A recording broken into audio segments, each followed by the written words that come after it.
Okay, let's look at segment analysis and capital allocation.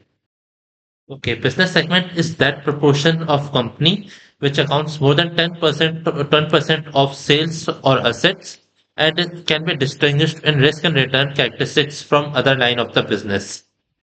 Okay, so here the methods which we are going to go through are sales decomposition by segments, EBIT margin of segments, total capex to total assets rate, total capex percentage to total assets percentage ratio, and segment cash return on assets. What is the use case of this analysis? We evaluate whether more capital is allocated to more profitable cash flow generating segments. Okay, so here are the business segments of Nestle. These three business segments are divided based on geography, and these three are divided based on product type. Ideally, we would like to see a clean separation, like business segments defined just by geography or product type, because it might happen that Nestle Waters might sell in these parts as well, like sell its products in Europe or America, etc. Okay, so here we notice that Americas is the largest business segment if we compare it by as percentage of total sales. The next business segment is the Asia, Oceania, and Africa one. Okay, so next let's compare the EBIT margin percentage, which is EBIT divided by revenue for each segment, with the ratio of total capital expenditure percentage to total asset percentage.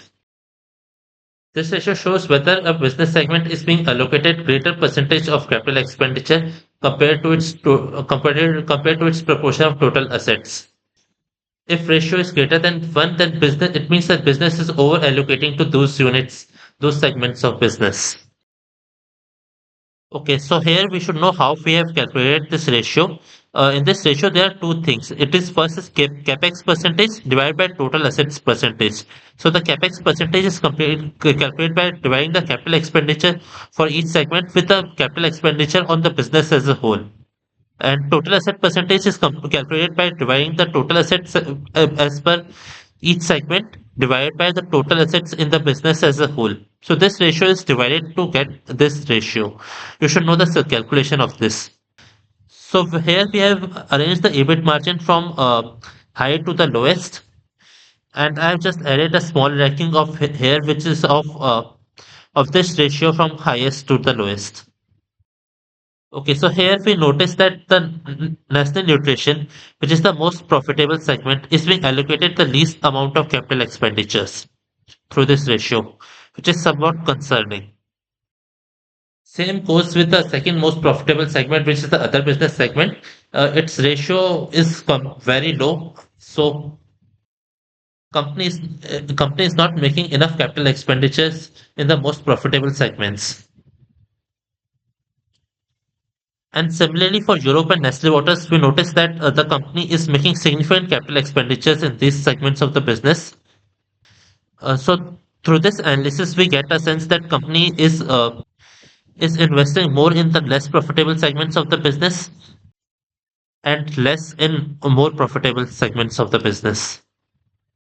Okay, since the profitability ratio does not explain that why such less amount is spent on less capital expenditure is spent on highest profitability margins, the analyst decides to look from the cash flow perspective.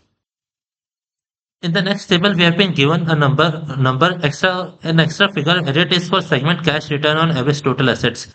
This is calculated by dividing the cash that each segment is generating with the average of total assets. These columns we had seen in the previous table. So here, the analyst will be pleased to know that at least that Europe and Nestle Water has somewhat high cash return on assets, and also Nestle Nutrition, which has the lowest capital expenditure, high profitability. It has low cash return on assets, so that explains why a low amount is being invested in Nestle Nutrition business segment.